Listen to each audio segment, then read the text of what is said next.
Eh bien bonjour à tous, aujourd'hui nouvelle vidéo sur Football Manager 2024 comme d'habitude. Aujourd'hui je vais faire une vidéo pour vous expliquer comment faire une bonne tactique basée sur la défense à 3. Il y a, je sais, beaucoup de gens qui aiment la 3 défenseurs et c'est pas le truc, on va dire c'est pas du tout la même façon de jouer que la 4 def, enfin pas du tout. En soi c'est similaire mais il y a des changements particulièrement au milieu de terrain et surtout, il y a une façon différente de jouer défensivement. Donc, je vais faire une vidéo pour en parler. C'est une vidéo qui va être plutôt simple. Ça va vous expliquer donc les grandes lignes d'une 3 défenseurs et pourquoi il ne faut pas faire certaines choses et pourquoi il faut faire certaines choses. Alors, déjà, on va commencer par les mentalités. Je vous conseillerais toujours de jouer équilibré au positif sur une 3 def, c'est la base. En soi, vous pouvez aller jouer en offensif, mais c'est un petit peu moins worse que les deux autres d'avant. C'est très peu, hein, c'est vraiment très optimal. Enfin, c'est vraiment si vous voulez être optimal. Mais vous pouvez entièrement jouer positif, équilibré, sans souci. Et je vous déconseille un tout petit peu offensif, mais en soi, ça ne devrait pas être quelque chose qui vous saute aux yeux en termes d'efficacité ou d'inefficacité si vous changez un des deux. Donc équilibré positif, pour moi, ça devrait être la base. Donc la plupart de toutes mes 3 devs sont en équilibré. On va donc, comme d'habitude, le style méta de base s'apparente super bien à la 3 dev. Donc, on va jouer donc, en rythme full, passer un petit peu plus courte, prenez la dev de vitesse, concentrer le jeu sur les ailes, passer dans les espaces. Donc, ça, c'est basique. Le seul truc qui change sur les 3 defs, bah, personnellement, c'est ça que j'ai remarqué, c'est que j'ai testé les 3 defs, ça marchait pas comme je le voulais. Et j'ai commencé à faire jouer le jeu beaucoup plus axial. Donc, ça fait un espèce de petit bloc de 3 joueurs quasiment permanents. Ils sont beaucoup moins étendus, mais ils sont bien meilleurs. Donc je vous conseille d'une force incroyable de jouer avec la largeur du jeu offensif en axial. Et ce que vous faites, c'est qu'avec ça, vous vous mettez rester excentré. Ça fait que vous allez avoir vraiment un bloc ici. En gros, ça va vraiment être positionné comme sur la fiche là actuellement. Et ça va faire que vous ayez une défense bien plus solide et des mecs qui sont bien plus là en fait. Ils sont bien plus présents ici. Et surtout, ça fait qu'ils sont beaucoup plus à même de faire des espèces de mouvements verticaux comme ça pour mettre du pressing sur les 10 ou les contre-attaques. Donc c'est même mieux défensivement dans la réaction, on va dire. Les centres à terre, comme d'habitude, ça ne change pas, c'est méta, c'est juste ça. Ici, on ne change pas du tout. Contre-pressing, relance rapide, relance à la main. C'est comme ça que ça fonctionne dans la méta. Ça marche bien, on continue.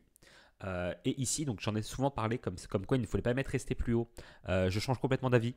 Depuis que j'ai mis axial et que j'ai changé un petit peu la façon dont je jouais, je vais mettre rester plus haut, je mets l'engagez-vous plus, je mets tout au max, tout au max, tout au max. Ça, c'est un style que si vous avez vu les autres vidéos d'avant, vous connaissez. Si vous n'avez pas vu, je vous conseille d'aller les voir. C'est des vidéos sur le style, enfin les styles de jeu. Il y a même des vidéos d'explication tactique, pourquoi jouer comme ça, pourquoi jouer ceci, pourquoi jouer cela, comment jouer la position, etc. Si ça vous intéresse.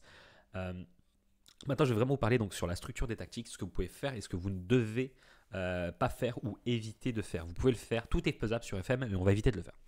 Alors déjà, en termes de gardien, il n'y a pas de raison particulière de jouer un gardien de but simple, sachant que le gardien libéraux, dans tous les cas, c'est pas un joueur hyper technique. Il va faire des erreurs, le gardien de but aussi fera des erreurs.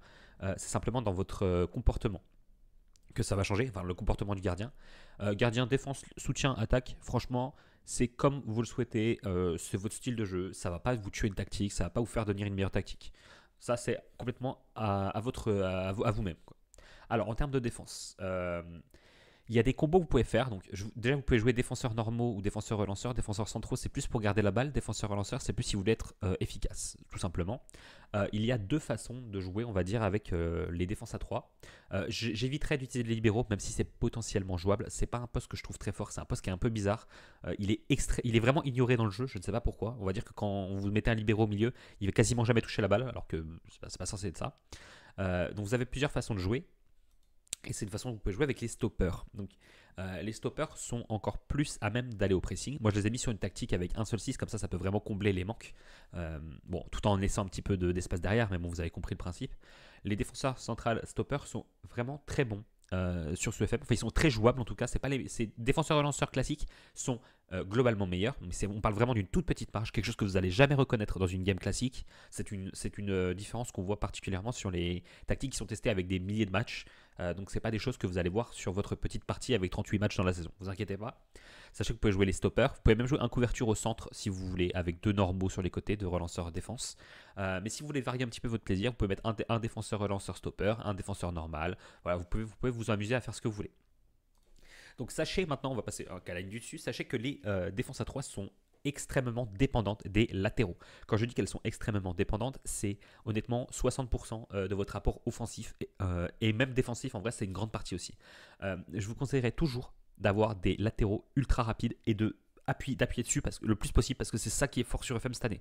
C'est la vitesse, les dribbles, les centres. Enfin, éliminer les joueurs du couloir et d'essayer de frapper de centrer pour l'attaquant.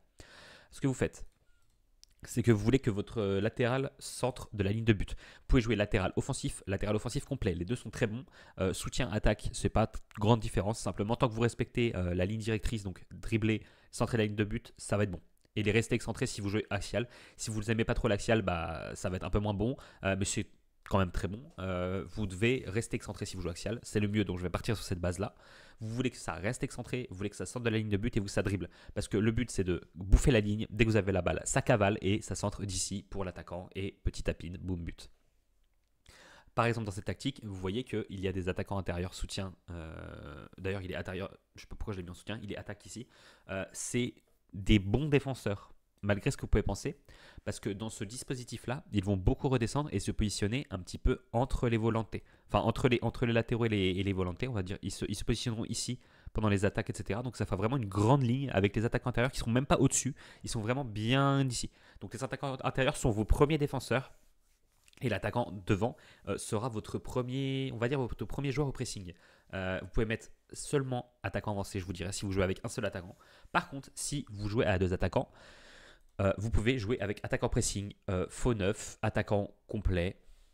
Il y a beaucoup d'attaquants de support qui fonctionnent. Et si vous voulez jouer donc, à trois attaquants comme ça aussi, c'est extrêmement possible. Vous pouvez jouer un faux neuf et un attaquant complet ou un attaquant de pressing comme ça. C'est pas, en fait, tant qu'il y a un attaquant avancé dans une attaque, ça va vraiment faire un joueur de profondeur. Et les autres sont des attaquants de support, mais ce sera toujours des très bons joueurs, on va dire, qui sont capables de marquer aussi, qui sont souvent dans des bonnes positions, mais qui sont souvent là pour mettre les autres dans les bonnes positions. Donc ça logiquement, c'est pas compliqué. Si vous voulez jouer de cette façon, donc avec un 10 de buteur, je vous conseillerais de jouer de cette façon, donc avec un émo attaque et un attaquant complet. Je vous conseillerais même de faire comme ça. Comme ça fait un asymétrique et l'asymétrie marche extrêmement bien sur FM. Donc vous pouvez vraiment vous faire plaisir si vous le souhaitez, jouer de cette façon. Et si vous voulez vraiment rester classique, vous pouvez jouer comme ça. C'est pas un problème. Donc maintenant, on va passer donc au poste qui est sûrement le plus important des tactiques à 3 défenseurs, c'est les milieux de terrain. Alors déjà, au grand jamais, vous allez jouer comme ça. Les 8 dans Football Manager sont extrêmement faibles s'il n'y a pas de numéro 6. Par contre, si vous voulez, vous pouvez jouer de cette façon. Le 3-5-2 est globalement très stérile. Malheureusement, il a un grand problème pour marquer. Par contre, vous pouvez faire une très bonne tactique sur la possession avec ce dispositif, avec un super beau schéma si vous aimez les schémas. Ça, vous pouvez vous faire plaisir. Mais je vous le déconseille pour l'efficacité. Mais si vous voulez juste vous jouer en 3-5-2, c'est entièrement possible. Ce sera moins fort que les autres dispos que je vais vous montrer, mais ce sera possible. Donc, on va partir du principe que vous allez jouer donc. Je vais recharger la tactique. On va partir du principe que vous allez jouer donc d'une façon 3-4-3. Donc là, c'est pour cet exemple-là. Ce que vous voulez, c'est en fait un pressing constant parce que la 3def est extrêmement forte, basée sur le pressing. Vous n'allez pas beaucoup avoir le ballon sûrement. Vous allez surtout en fait pratiquer un pressing extrêmement intense grâce aux 4 joueurs ici, aux 2 joueurs ici et aux défenseurs aussi. Alors, je m'explique. Votre attaquant avancé est votre première personne au pressing. C'est le mec qui va presser les défenseurs. Il ne sera pas dans le cœur du jeu, jamais dans le cœur du jeu quasiment. Les attaquants intérieurs seront très souvent au niveau de vos volantés. Donc ça veut dire que vous allez avoir une grande ligne de 4 et ils vont faire que avancer, reculer, avancer, reculer, avancer, reculer, avancer, reculer. Et même pour les latéraux, ils vont faire que avancer, reculer, tenter des interceptions, tenter des récupérations. Ils vont être très agressifs. Les 4 joueurs du milieu seront toujours très agressifs. Donc vous voulez des mecs qui ont du coffre ici et des mecs qui vous voulez une bonne rotation parce que les joueurs vont se cramer. Maintenant, je vais parler des postes.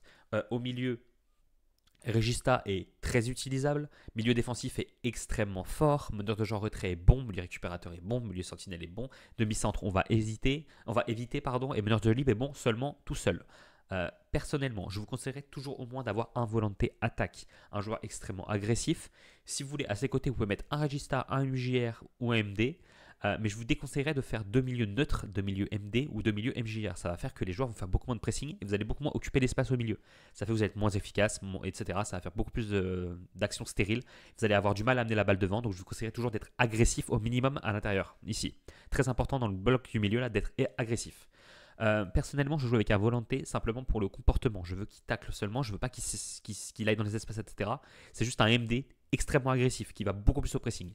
Mais vous pouvez quand même mettre un MD, un MJR, un Regista, ça peut fonctionner. Maintenant, si vous voulez jouer donc à 3 défenseurs avec un seul numéro 6, il y a vraiment énormément de façons de jouer. Vous pouvez jouer milieu défensif, vous pouvez jouer MJR, éviter le meneur de jeu en défense, meneur de jeu en retrait de défense sur une tactique à 3 parce qu'il va beaucoup descendre entre les défenseurs. Sauf que là, il ne peut pas descendre, il n'y a pas de défenseur. Donc il va juste marcher sur le défenseur central. On ne veut pas de ça. Milieu récupérateur, extrêmement bon. Milieu sentinelle, très bon pour la possession. Demi-centre, ça ne va pas du tout avec la tactique. Regista, c'est fort. Meneur de jeu libre, c'est fort. Regista, meneur de jeu libre, bien sûr, ça va être plus, ça va être moins défensif et ça va être plus être dans un style de jeu spécifique. Vous pouvez le jouer, ce ne sera pas le meilleur, mais c'est jouable. Vous en faites ce que vous voulez tester.